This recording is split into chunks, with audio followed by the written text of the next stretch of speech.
is 6:33. This morning marks 24 years since the terror attacks on 9/11. We have a live look for you in New York City at the 9/11 Memorial, courtesy of EarthCam.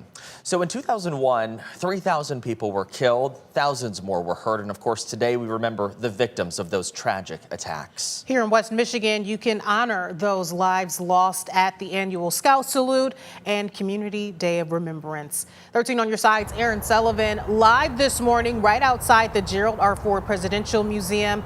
Aaron, tell us what's happening. I know things are supposed to get started in about 30 minutes, right?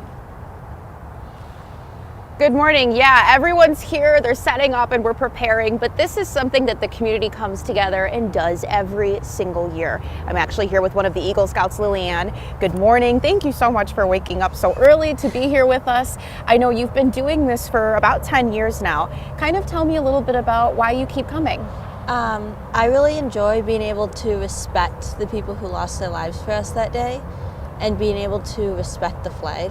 Yeah, I know we talked a little bit earlier, you weren't born yet when 9/11 happened. So kind of gathering here and coming together with your peers as a community to show that respect. How does that make you feel knowing that so many people are showing up even though you didn't necessarily live through that?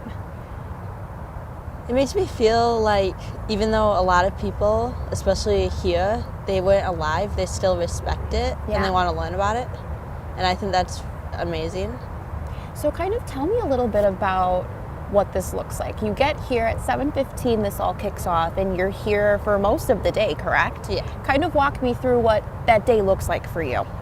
So we normally start off saluting with the first responders, and then the Boy Scout volunteers, they step in until there's normally like a lunch rush, and then after school, there's a lot of people, so we have less work done. Yeah. So I know you've been doing this for about 10 years now. What kind of impact has this had on you? It's made me want to learn more about what happened and what I can do to help respect those people. Yeah. Have you ever been to New York yourself, or have you just seen the images from here? I've just seen the images. Yeah, I know we were talking to Ken earlier, and he had a lot of images from, traveling over there and going over there just many years ago. So when you see those images and the history, the footage, kind of what goes through your mind when you see that?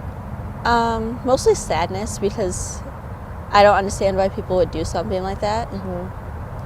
And I know since you're so young, you're only a freshman in high school, right? So, you're not in school today, you're out here, just kind of paying that respect, living through that piece of history that people are sharing. I guess in addition to how you feel, how do your peers feel when you guys kind of talk amongst yourselves? I think a lot of them still feel confused with what happened, but some of the oldest scouts understand it more now, and they feel like this should have been something done about it. Do you have any insights to share with people at home who might think, gosh, maybe I'll go today, maybe I won't? Kind of tell me a little bit about what they can expect if they come out here. If they come out here, they can expect, especially if they come during a rush, a long line. But it feels very good when you do it. Yeah. And I think you get to place flags in the ground, and I think sometimes you get a sticker. How many troops from the area will be here? Do you know? There's quite a few, correct? Yeah. So in addition to your troop, do they come from all across West Michigan or just Grand Rapids? Tell me about that. I think it's kind of a mix. It depends on what the troop decides. Yeah. And there's a lot of scouts that come without troops too. Awesome. Well, I have a lot of respect for you coming out here for 10 years now. Waking up this early is not easy. As a freshman in high school, I know it'd be hard for me. So thank you so much for not only joining us, but for coming out here and showing that respect, Lillian. That's really great. Thank you. And for everyone at home, of course, you can stick with us on streaming. We're going to live stream this whole entire service if you can't make it here in person. But like we said earlier, there's also another ceremony later on, starting at 8 o'clock in Muskegon. So if you want to learn more about that, you can visit our website at 13onyourside.com. But for now, reporting in Grand Rapids, I'm Aaron Sullivan, 13 on Your Side.